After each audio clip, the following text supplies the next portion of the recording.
How many more self-improvement YouTubers do you need to watch? How many more finance gurus? How many more entrepreneurs? How many more books do you gotta read before you understand the whole process of the game? How much more knowledge do you need to acquire before you actually learn how to fucking win at this game? That's the question I've been asking myself, because I don't fucking know.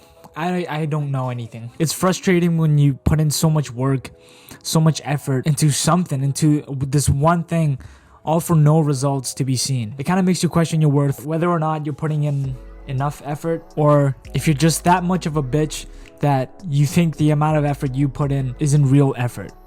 You know what I mean? Like, sometimes I think I'm doing enough, but maybe I'm just being a bitch and not actually doing enough. I don't know, man. I don't even know what I'm gonna say for this video. I kind of just wanted to record, so I just clicked record. I'm starting to realize that maybe it really is about persevering. How much can you take? It's about learning to enjoy the process and not looking for the results so much, because I feel like maybe that's what I'm doing, is just looking for the results all the time and not actually just losing myself in the process like I should. I do wonder how much more I could take, but at the same time, maybe I'm looking at it the wrong way.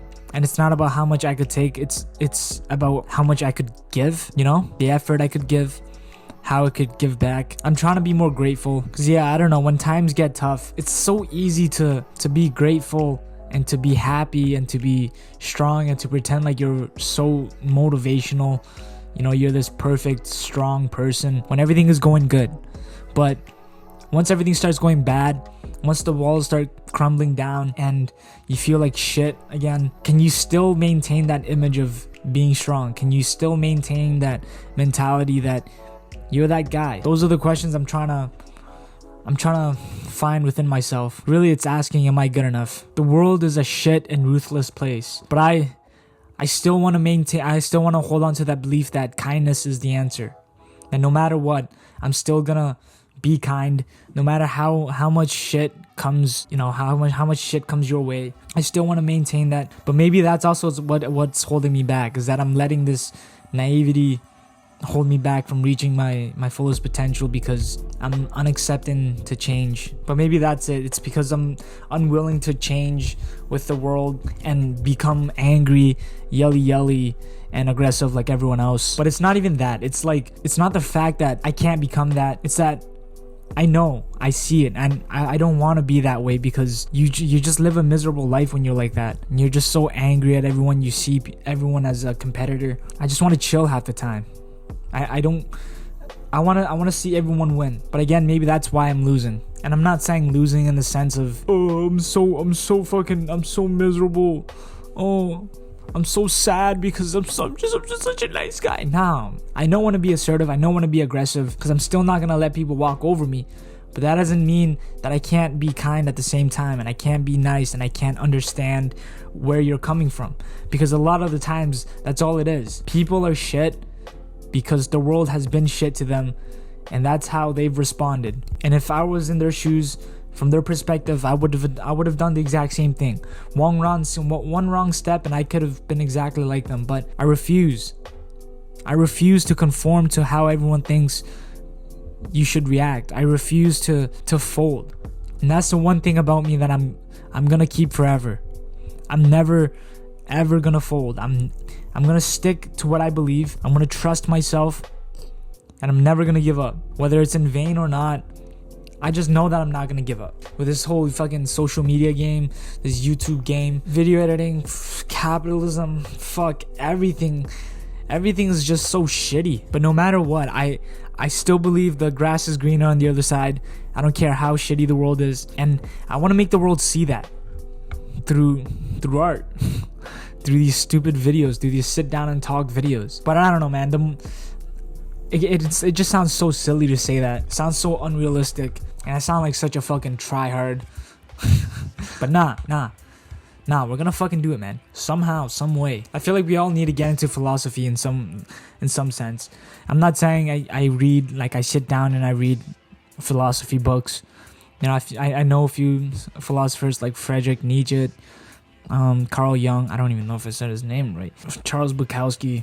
I don't actually read into those guys. You know, I'm not like a crazy hardcore philosopher like that, but I believe it's something that can save all our lives if you just realize how minuscule we all are, and how lucky we are to be alive at the same time. And we get so caught up with these stupid things that we've made up.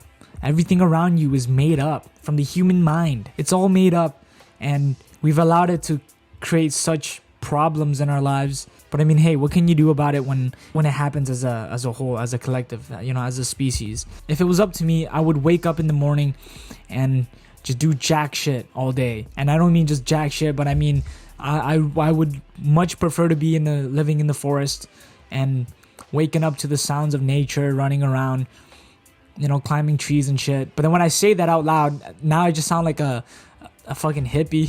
Sound like a tree hugger. But I feel like maybe the reason I would choose to live that life is because that's how I was raised. When I was back in the small village in Thailand, that's all it was. It was just trees, dirt everywhere. It wasn't much, but at the same time, it was also everything. We had everything we needed.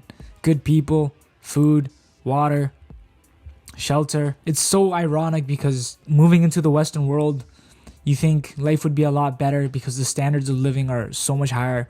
You can get an apartment for $600 a month with AC and Wi-Fi. But why do you even need that? Do you think our ancestors, when they were living in tribes and huts, needed AC? Do you think they needed Wi-Fi? No. And they still lived happy lives. And now we got all these luxurious things.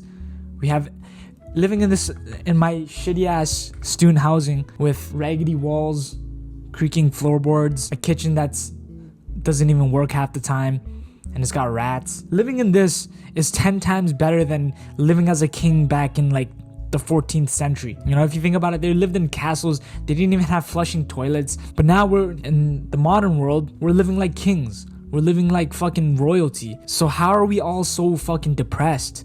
How are we all so angry? But I think that's just human nature. That's just human nature. It's to find something to complain about.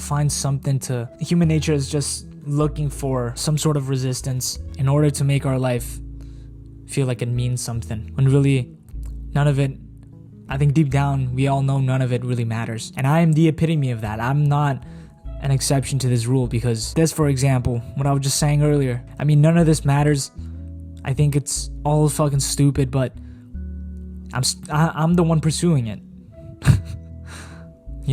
I think that's it for now. That's all I got.